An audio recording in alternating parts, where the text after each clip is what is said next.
Hi everybody, thank you so much for coming in today. It's a pleasure to meet you all and see you all here. My name is Isabella and I will be facilitating this group. Would you all mind sharing with me your names and what brought you in today?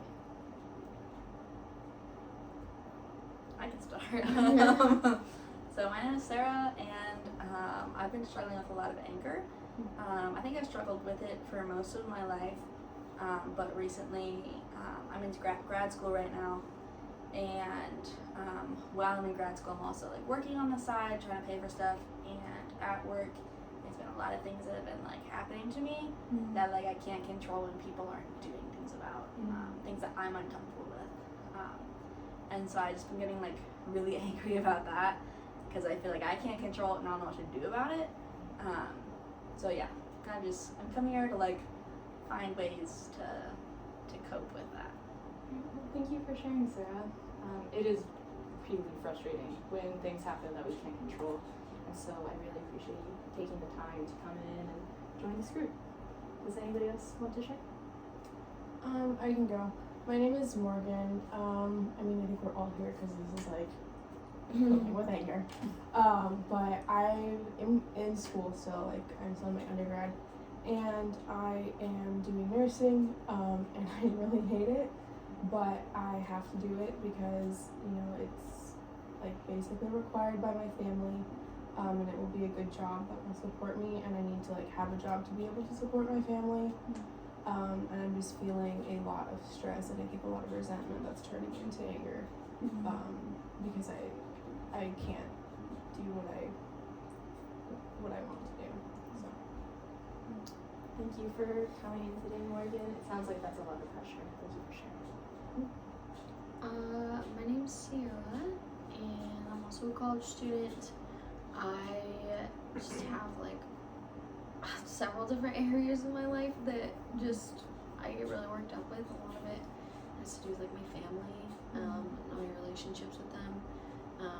They really don't approve of like what I'm doing or like how I live my life, and it's becoming a huge problem because they're bringing more family members into it.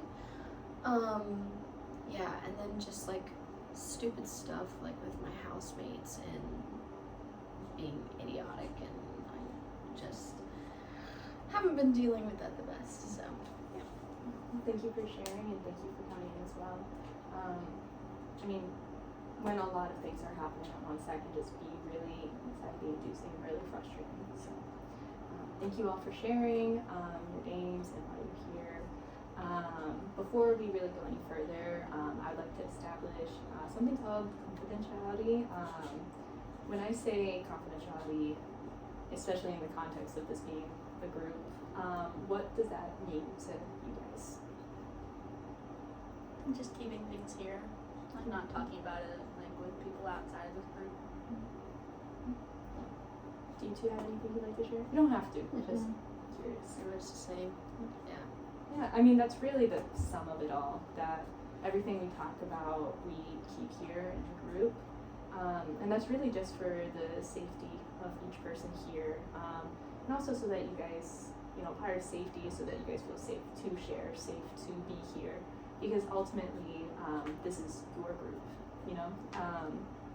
and the goal is to be able to have all of you all to be able to share your thoughts freely and comfortably and safely. There are exceptions, such as if you all were to share with me that your life or somebody else's life was in danger or at risk for harm, especially if that person is a minor or an elderly person or somebody with disabilities. I am a mandated reporter in the state of Tennessee, and I would have to make sure that I would have to report that. But outside of that, everything stays in this group. Could I ask you all to agree to keep things confidential amongst what you all share? Yeah. So does that make sense too? Yeah. Okay, cool. Well, thank you so much. And that leads us into talking about group norms. For me, confidentiality is the big group norm that I bring to the table. But what are some norms and also expectations that you guys have when working in a group? I can clarify if anybody needs that. as well? No, I'm just trying to think. I think I felt like really insecure about my anger for a long time. Like really finding like unhealthy ways to deal with it throughout high school and everything. And so I guess it'd be nice to like not be judged in this group. I mean, I appreciate they're all kind of going through the same thing. And so like that already makes me feel better. But yeah, I hope to learn and be able to share freely, like you said, and be vulnerable and not like feel attacked, I guess. So I was hearing you want this to be kind of like a judgment-free zone and a place that you can like share your insecurities with anger, your relationship with it. Is that accurate? Yeah. Yeah? Okay. Is that something that resonates with the two of you? No. Yeah? Okay, so on our list so far we have confidentiality, non-judgmental, and I guess to summarize maybe like safe place overall. Yeah. Does anybody else have anything they'd like to add? I guess kind of with that, just like being respectful, but also like, I don't know, I feel like anger is a big emotion, and so like with being respectful, also recognizing that maybe if someone is expressing their emotions that are heavy or strong, that it's not necessarily a sign of disrespect towards someone, it's just like something that's happening. That's really I think insightful. I would appreciate that. Yeah, I'm sorry for cutting off just now, but that was really insightful. Yeah, definitely we want to hold that place for respect, while keeping in mind that I think that kind of goes into the safe place to where this is a safe place for that anger, but also, you know, let's try our best to maintain respect with each other. With respect, would it be okay if we maybe defined it a little bit more, made like a group definition for respect? Because you're totally right, with this being a group that talk about anger, there's gonna be some nuances. So what does respect mean for all of you all? I think paying attention and being present, or giving somebody eye contact, listening to them, and like just not being on your phone or getting distracted. It happens, but just not to the point where it's taking away from the other members. Sure. Yeah. So being present in the moment as a part of respect. Do either of you have any additional definitions for it? I think recognizing that we're all different. Okay. So we have different experiences and maybe different ideas and being okay with that. Yeah, so kind of like diversity of thought. That's two great definitions for respect. Do you have anything you'd like to add? I think I covered it when I said before. Yeah, you gave a great clarification for the definition. So we have our group norms for confidentiality, safe place, non-judgment, and respect with our little clauses of how we define it. Do we feel like we're in a good place for our group norms? Yeah. Okay. So that is gonna lead us into overall just what this group is here to meet for, which is, as you guys are, as we've been discussing, it's gonna be about anger. This is an open group, and so what that means is that there is gonna be the structure of like we are gonna meet for about 6 to 8 weeks. But I just want to thank you all for coming here voluntarily, and that's if there's a peer that you guys know that you may feel comfortable inviting to the group, they are welcome to come. It might also mean that somebody new might show up. Don't know 100%, but that's what that kind of goes into. Does that make sense? Does that bring any sort of feeling out? Sorry. No, it's okay. I'm wondering a little bit about the logistics of that, but that's also not entirely relevant, so. No, it totally is. Well, like, if we're doing, like, 8 weeks for us here, and then someone comes in 2 weeks, do they just have, like, 6 weeks, or, like, is it kind of like a revolving thing? Kind of revolves. So if somebody comes in for the last 2 weeks, I would invite them to return for the introductive sessions when it restarts. Yeah, that's a great question. Thank you for asking. Do you all have any questions? Kind of scary. Like, sorry, were you gonna say something? It's kind of like scary thinking about how like I might like start to feel really comfortable with like Morgan and Sierra, and then like maybe I'll come like 1 week and have something I really want to talk about, but then like somebody new is there, and then it's like uncomfortable. Yeah, because you don't have that rapport with them, that Yeah. relationship. It is definitely daunting. In the case of something like that happening, what do you think we could maybe explore for adding more comfortability for the potential of a new person? Or I guess what would make you feel more comfortable? I don't know. I think it would just be something I have to see in the moment. Okay. Maybe once they get here, like if we have good conversation Mhm. and they contribute to the group too, maybe that would help. Yeah, definitely show that they are participating, showing the respect that you all have established in the group norms.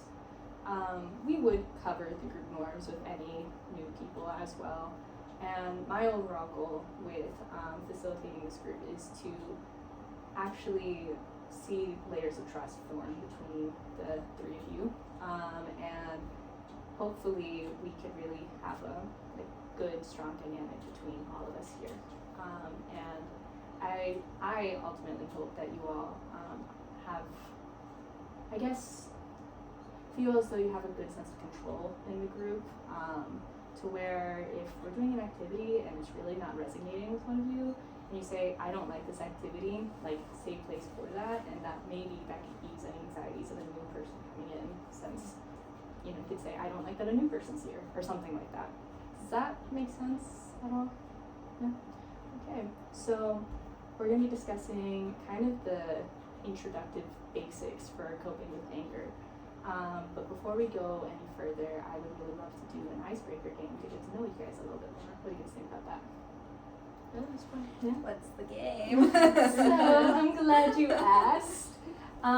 Here in this beautiful mug, we have some sheets of paper. If you all would like to just grab some paper.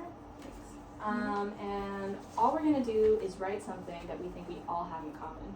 So it could be like the color of our hair, or it could be I'm sorry. It could be hobbies, interests, literally anything that you think we all share in common here. And just write 2 of those things down. Gonna write it out, and then crumble those pieces up, and then pull it out and read what kind of like, oh, this person says, but don't write your name on the papers. Just what 2 things you think we all share in common. I would like one. Thank you. And then, could you actually pass me the mug though? I'm sorry. Oh yeah, for the thing. Yeah, thank Only you. 2? You can put more if you want, but at least Can 2. I have one of yours? Oh. And then yeah, we'll just put it back in this. Are you included in this? I was gonna write some stuff in. How does that make you? Is that not No, wanted? that's fine. That just took away one of my things. Okay.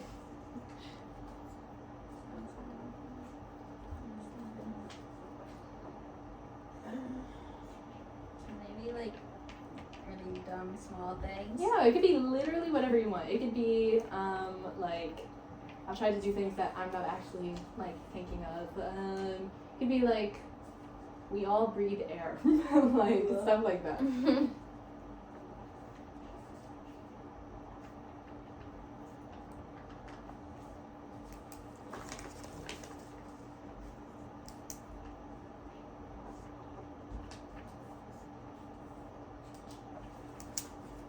And then just crumble it up. When you're ready, just throw it in.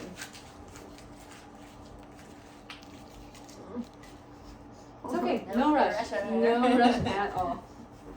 Sorry if I hit your finger. Here we go. Oh, sorry. No, it's okay. Maybe Are you okay, Sarah? Yeah, I'm fine. Okay.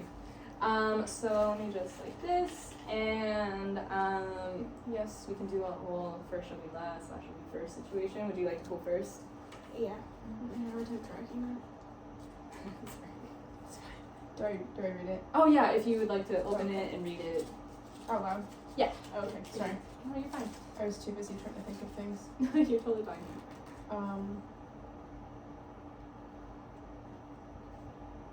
I don't know why I blanked out. Okay. College shoe size, wavy or curly hair, and likes Harry Styles, question mark. Okay, that's a nice one. Do we all like Harry Styles here? Yeah, he's cool. All right. Yeah. I mean, he's chill. So that's a good one. Here we go.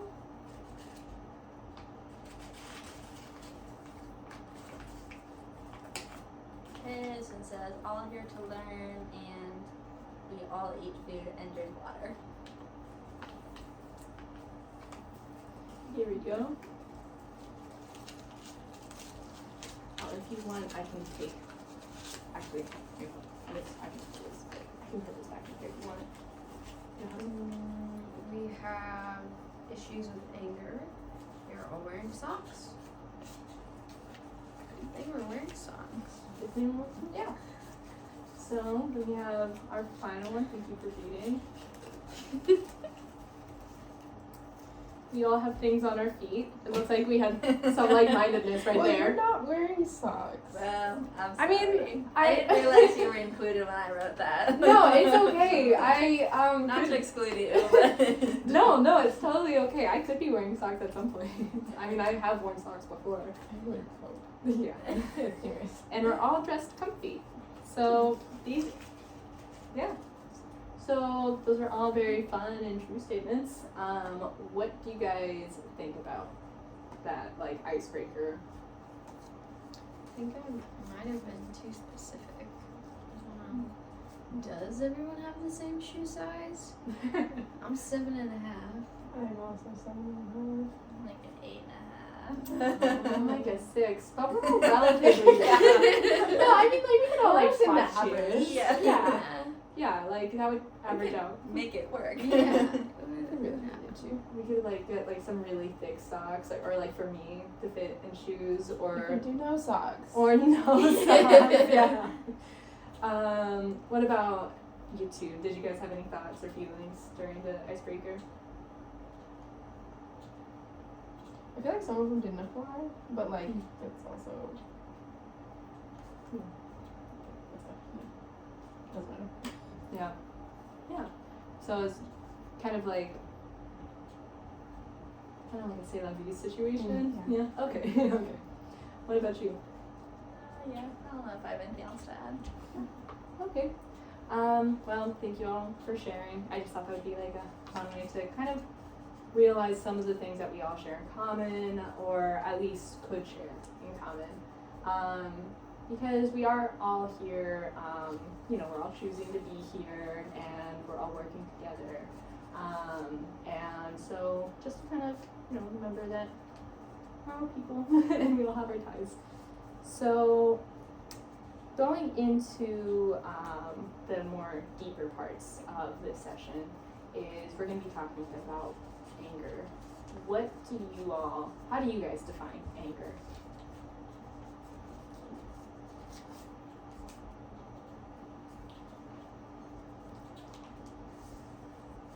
I think for me it's just a lot of bitterness. Part of it is like physical reactions, just with like heart rate or like raising my voice or just like being really snappy with people. Yeah, kind of like I see a lot of my outward expressions and I'm not a fan. Just hearing the physicality part of it and how it kind of also manifests in like your head and your body. Does that? Yeah, it goes hand in hand, I think. Thank you for sharing.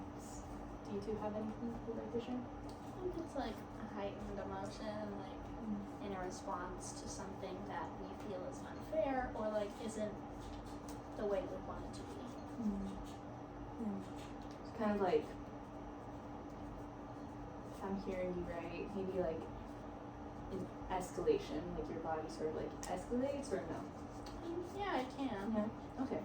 Thank you for sharing.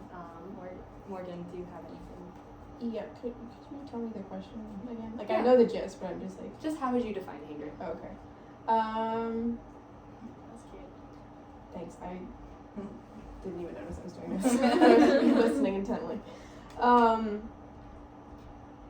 think for me, it's like, it's a weird loss of control, but kind of like an intentional loss of control because sometimes, like I mentioned before, a lot of my anger is just a result of like building up and like resentment and stuff. And so I feel really good when I'm angry because I'm finally getting it out. But I know that's not good. And so that was not a good definition. I guess just very strong emotions that like are a release but also can cause harm. So I'm hearing all of your definitions, and thank you for that definition. I thought it was quite thorough and quite nice. So I'm hearing a little bit of a trend where it's kind of, I'm a very visual person, and I'm kind of hearing as I'm hearing you guys, I'm kind of imagining that there's like a rise or something. Like you have a release that comes out, and in my head that kind of functions as a rise, or talk a little bit about escalation and a little bit how it impacts the body. Do you guys agree with that, or how do you guys feel about the overall definitions that come out so far? I would agree with it. Yeah. I think especially the somewhat like feeling okay in your anger, or I don't know if that's exactly how you described it, but just like there is some sort of like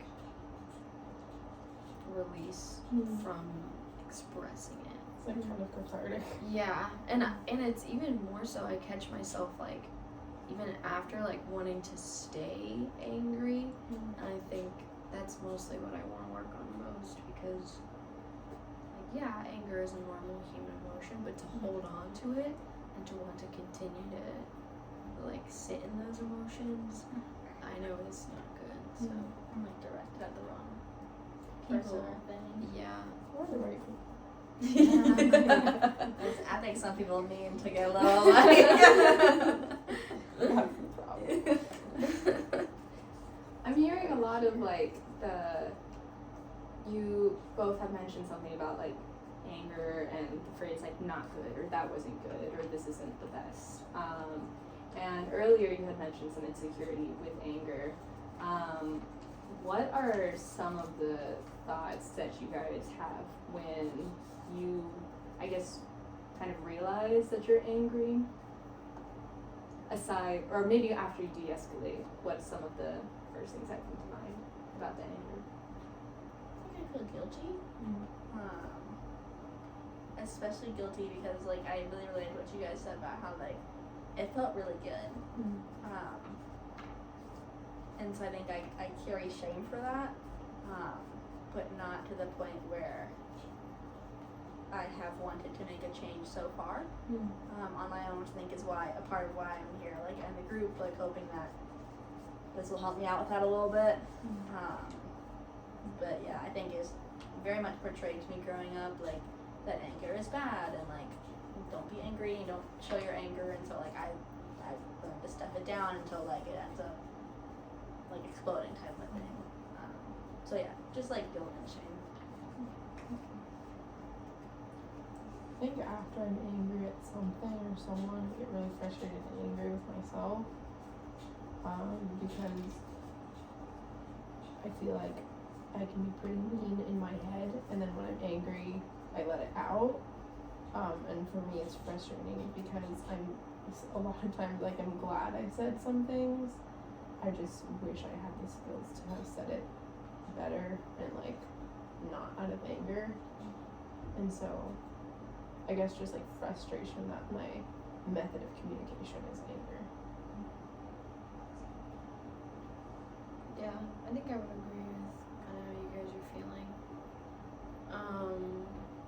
Just because, yeah, I know I could have done, like, communicated something in a completely different way that wouldn't have, like, hurt somebody's feelings as much. I think that's the problem, is I always end up looking back on it, and I'm like, wow, if someone said that to me, I would have been really hurt. And I think it's just kind of impacting my relationships in that way. But then also just like how I saw it expressed at home, it was like nobody had any good way to control it. So I feel like I also didn't get a very good example of how to be better at expressing myself. It was just kind of like normalized. It's like, this is how people communicate. So I don't know, like part of it I'm just like, well, this is how it is, and I'm also like, I can be better. So I thought I saw a few head nods to what Sarah was saying. Did anybody resonate or have any comments?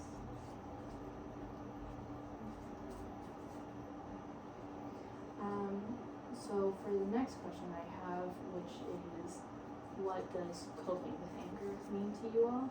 I would like to ask you guys to split into groups of two, and I can do some of this part if you like. Listen to groups of two to talk about what it means to cope with anger.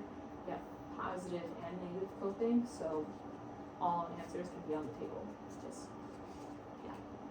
Does positive and negative coping make sense when I say that? Yeah. I think so. Okay, so just what is coping with anger? And I'll let you guys choose your groups of twos, and whoever would like to pair with me, you are more than welcome to. Okay. So, yeah, coping with anger. What's that mean to you? I think for me it's like, a lot of it is like what I do after it comes down. You're right, really preventative measures beforehand. So like a lot of those feelings will like still sit with me, like in my chest and everything after the fact. So a lot of it has to do with like physically trying to expel it. So there's like deep breathing or like I've tried to go on runs before, not even a runner, I just rather had to do something. Or like going to the gym and kind of like listening to like really intense rap music, which I don't know that's necessarily helping me, but I feel like it's Not for like good exercise, for like, you know, that's a good like physical like release. so I see that as positive because I feel like it's not directed at anyone else but myself. And then like So I don't do that as negatively, much as I should. this has But definitely been like I'm a big after avoider. the fact and kind of like going off and ranting at people. So it might not necessarily be like the person I'm angry at, but I just I've had friends just be like, I'm really not in the place to like sit with all that negativity, and you know I'm like, I'm so sorry. So I think that's really good. Not that every like friendship kind of like talking has been something I think that's hard people to sit and listen to me, but I think I don't always think about how that person feels this day. Like I could hear me or listen to me, or like just even me like still like having raised voice or like something like that, because I don't know, I dealt with that myself having years.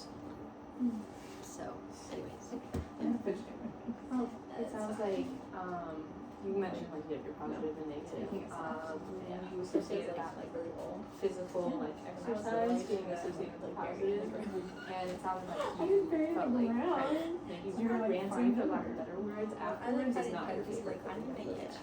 not that it can't be helpful, just the way it makes me feel like I'm being a burden, and then how some people have told me it made them feel as well. No, I just don't associate that with being a very good thing. So Is everybody at a good place? Yeah. Yeah. Okay. So I know that in our little group, we had some. Sarah shared some really interesting positive and negative coping skills. Would you guys all mind sharing a bit of what you talked about? I think it's fine. I talked about how the two things that I really find myself relying on is like after I'm upset, I'll isolate just to like cool down. or also just don't want anyone else to set me off, so just go be by myself. And then also just like venting to a friend about whatever has made me upset, like if they're not the one who's made me upset, like just if there's something over here that's made me upset, I'll go and like vent to someone else about it.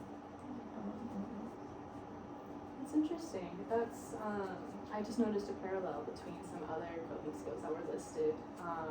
Is venting maybe a coping skill that everybody can resonate with? Yeah. What about isolation? Does that resonate with anybody else? Yeah, a little bit actually. Yeah. Would you all like to, thank you for sharing. Would you all like to share? Yeah, I definitely resonate with like the venting to a friend aspect of it.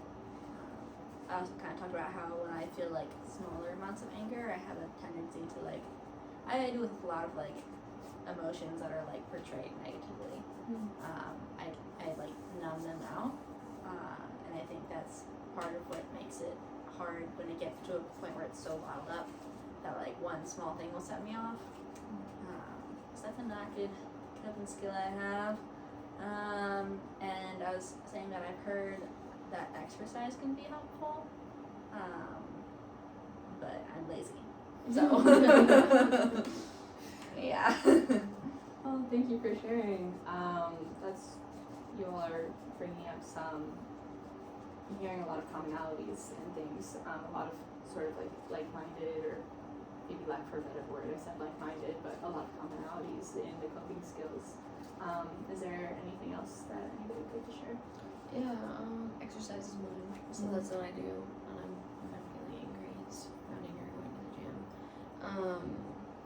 But sometimes I do agree with venting, but I've had several experiences where that's also not been good, with people expressing that they not in a place to have someone vent to them, and it made their mood more negative. So I think while it's been positive in the past, it's also something that's starting to become more of a negative coping skill for me. So What do you all think about some of the coping skills that we've talked about?